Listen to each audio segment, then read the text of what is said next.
So hello, what's up mga J-Vlog? Welcome ulit sa panibagong video, and for today's video, ayan, i-review natin finally ang isa sa isang malupit na entry-level smartphone na lumabas ng year 2024, which is the Tecno Spark 30 Pro. Maganda kaya to going 2025 or ngayon 2025? Tara mga J-Vlog, check natin.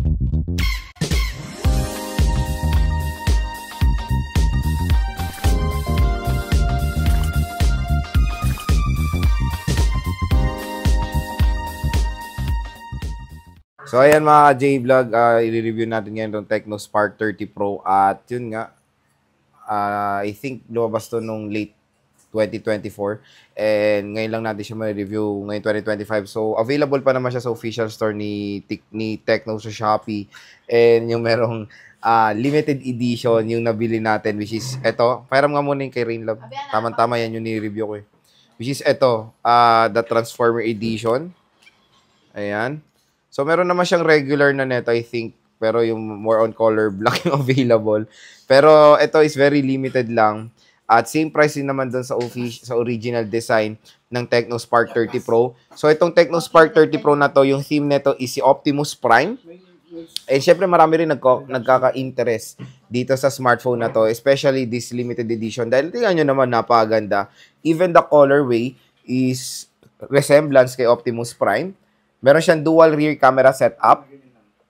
And ang malupit dito is in-display fingerprint scanner na itong Tecno Spark 30 Pro. So dito nga sa ating review, titignan natin kung sulit ba itong bagong entry-level smartphone ngayon ni Tecno. So kung interested din kayo dito sa Tecno Spark 30 Pro, ilalagay ko po yung link na ito sa description box mga J-Vlog. I-check nyo na.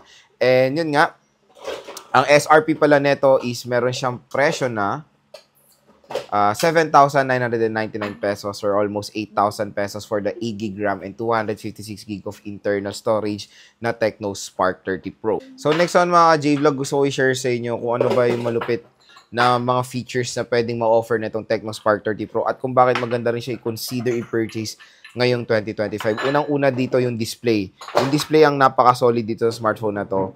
Unang-una naka-AMOLED, napakalaki ng screen size. 6.78 inches. Mataas pa resolution niya, Full HD plus 1080p resolution with 120Hz screen refresh rate. So, ang unang mapapansin nyo dito, especially pag maglalaro kayo sa Tecno Spark 30 Pro, is yung kanyang AMOLED display. Yung AMOLED display nito nakakadagdag enhancement sa graphics na nilalaro nyo. So, syempre, alam nyo naman na napakaganda and napaka-solid ng AMOLED display ngayon mga J-Vlog. At nakakatuwa na pumapasok na sa mga entry-level segment ang ganyang display na usually dati nakikita natin yan sa mga mid-range and even flagship smartphones. Pero ngayon sa entry-level smartphone, lalo na sa mga Tecno or Transsion company, nakikita na natin ng AMOLED display sa presyo na 8 or 7,000 pesos price segment. Pero, yun nga, itong si Tecno Spark 30 Pro, pag binili nyo to sa official store ni Tecno sa Shopee, mas mura siya. I think mas mura siya minsan. Nakuha ko tong akin, nasa 6,000 pesos lang. Pero SRP niya is 8K. So, minsan mas mura siya ng 2,000. Pero ngayon, tinignan natin, bumalik na siya sa kanyang presyo na 8,000 pesos sa Shopee. Pero malay nyo, nag-sale naman sila ng payday or sa tutu. Baka makuha nyo pa ng mas mura or pag meron pa kayong voucher na i-apply, makuha nyo pa ng mas mura yung Tecno Spark 30 Pro. So, yung chipset kasi nito is the MediaTek Helio G100. So, bagong chipset yan ni MediaTek with octa-core CPU na merong clock speed na up to 2.2 GHz, and yung GPU nito is Mali G57MC2. So, yung MediaTek Helio G100, to be honest, is ano rin parang hindi naman sila nagkakalayo ng MediaTek Helio G99 Ultra. At ito nga yung pinaka-top of the line when it comes sa 4G chipset ni MediaTek na mo-offer sa entry-level segment. And yes, powerful siya sa entry-level segment, ang MediaTek Helio G100. Nakakalaro tayo ng mga modern games today. Nag-game test ko na itong Tecno Spark 30 Pro. Napaka-solid for gaming. Even Genshin Impact is playable dito sa high settings. At ang maganda dito is yung AMOLED display nga niya pag naglalaro kayo. Napaka-solid. So when it comes sa performance, gaming, even navigating, napaka-smooth po dito sa Tecno Spark 30 Pro. Next one mga J-Vlog sa camera. Camera napaka-solid dito. So, napakalinaw nung camera nito, 108 megapixel. I know na hindi naman po nabasihan ang taas ng megapixel when it comes sa ganda ng quality ng camera ng isang smartphone. Pero legit po, napakaganda ng camera nitong Tecno Spark 30 Pro, lalo na pag ginamit nyo to outdoor lalo na pag ginamit nyo yung mismong lighting ng araw, napaka-solid na mapoprovide na quality ng photos dito sa Tecno Spark 30 Pro. And na marami siyang features na ma-offer when it comes sa camera software, may AI, and even yung sky. Pag pinicturean nyo yung sky, ginagamitan din niya ng AI para mas maganda yung color accuracy na mapoproduce ng camera or ng photo ng Tecno Spark 30 Pro. So, napaka-solid video, photos, in even camera software ay maganda rin dito sa smartphone na to. Kumbaga, pang mid-range level na rin sa entry-level segment itong smartphone na to. Next naman mga ka-J-Vlog sa speakers. Sa speakers, napaka-solid, entry-level, dual stereo speakers, and guess what? Yung dual stereo speaker niya is sound by Dolby Atmos. Yung Dolby Atmos, usually nakikita natin sa mga mid-range or even flagship devices. Pero dito kay Transsion Company, sa ganitong murang halaga, again, nakuha ko to ng 6,000 pesos, naka Dolby Atmos na etong Tecno Spark 30 Pro. Legit, napakaganda ng bass quality, napakalakas ng speakers netong smartphone na to. Next is of course the in-display fingerprint scanner. Nakakatuwa na yung in-display fingerprint scanner na nakikita na natin sa mga entry-level segment ngayon na smartphones, na nakikita natin yan before sa mid-range and even flagship smartphones. So, napakaganda, solid feature. Kasi usually, kasi bihira lang natin nakikita yung in-display fingerprint scanner sa ganitong murang halaga na smartphone. Na isang maganda or advantage ng Tecno Spark 30 Pro sa mga ibang kapresyo niya na smartphone brand. At ang pinakalas mga ka-J-Vlog sa kanyang battery. So, the battery is malaki, 5,000 mAh battery with 33-watt fast charging. Again, yung 33-watt fast charging for a 8,000 pesos smartphone is, I think, yan yung pinaka-minimum or pinaka-the best na ma-offer when it comes sa fast charging rate, especially 8,000 pesos price segment. I know yung mga ibang brands na go-offer ng 18 watts, 20 plus watts, pero napaka-solid and I think ito na talaga pinaka-minimum na rin na pwede nating makita sa isang entry-level smartphone na merong 8,000 pesos price segment. So yun mga ka-J-Vlog, yung ating advantages or yung mga nagustuhan ko dito sa Tecno Spark 30 Pro kung bakit isa rin siyang solid na smartphone na pwede nyo ma-purchase ngayong 2025. So yan, explore natin yung design at build quality nitong Tecno Spark 30 Pro. So ito nga pong pinurchase natin is yung Transformers Edition. So ito is si Optimus Prime or ito yung colorway ni Optimus Prime. Kung makikita nyo naman, napaka-solid ng design mga ka-J-Vlog. Meron tayong brush metallic design dito. Pero pag hinawakan nyo, ito smooth.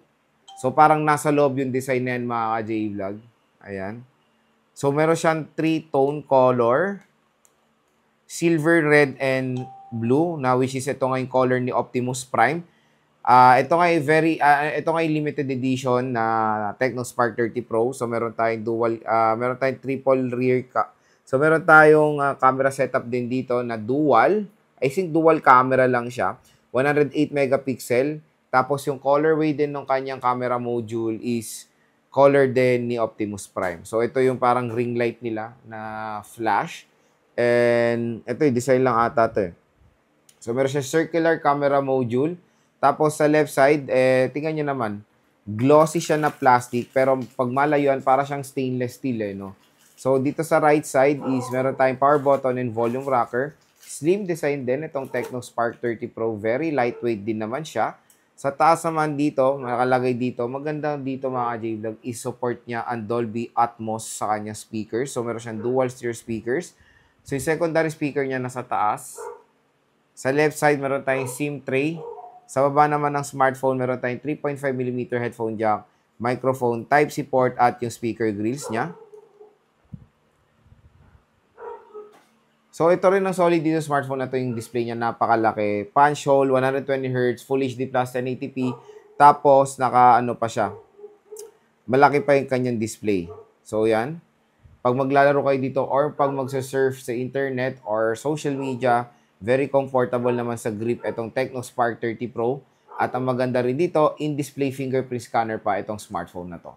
And tingnan nyo naman din yung kanyang case. Meron siyang special case for this smartphone or this edition na transformer din. Nakalagay dyan Optimus Prime. So, pag nilagay natin yan, ayan. So, ito yung tsura ng case niya. May nakalagay dyan Optimus Prime na. So, solid din naman yung case na included dito sa Transformer Edition ng Tecno Spark 30 Pro.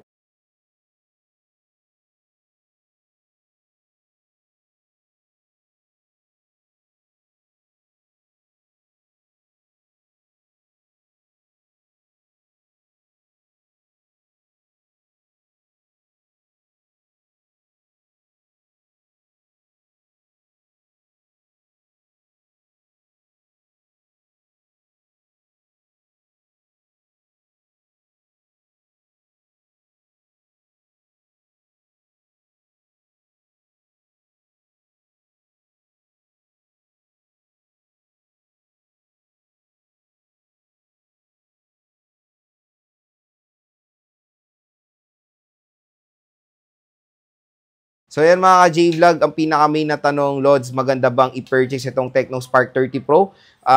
Nagde-decide kasi akong bumili ng smartphone ngayon. Ang budget ko below 10,000 pesos. Nag-iisip ako kung ano ba magandang bilhin, idol. Maganda ba to? Definitely mga ka-J-Vlog, napaka-solid nitong Tecno Spark 30 Pro. Unang-una dito is limited edition na Transformer Edition. So shout out sa mga nakakuha ng Transformer Edition ng Tecno Spark 30 Pro. Limited edition lang yan. Napaka-solid din ng box. Ang ganda ng unboxing experience natin dito sa Tecno Spark 30 Pro Transformers Edition. Even though hindi siya hindi kahit na hindi yung Transformer Edition, napakaganda nung design or colorway ng Tecno Spark 30 Pro. So, yes mga ka-J-Vlog, napakaganda. Unang-una dito consider nyo for an 8,000 smartphone or yun nga, makuha nyo pa to ng 6,000 pesos, napaka-solid, napaka-mura. Naka 8GB 256 na kayo, meron kayong magandang display na naka-AMOLED, 120Hz, very snappy chipset for gaming, very snappy chipset for navigating, napaka-solid ng speakers, in-display fingerprint scanner, at maganda rin ang fast charging rate, at solid na solid din ang camera performance nitong smartphone na to. So again, definitely mga ka-J-Vlog, maganda siyang i-recommend sa inyo. Napaka-solid na entry-level smartphone today. At yun nga, kung interested kayo dito, yung product link nito nasa description box, i-check nyo na yan, i-click nyo na yan, i-add to cart nyo na, wag na kayo magdalawang isip dahil napakaganda netong Tecno Spark 30 Pro for daily use, gaming, online business, at syempre, pag nanood kayo dito, napaka-solid dahil meron siyang premium viewing experience.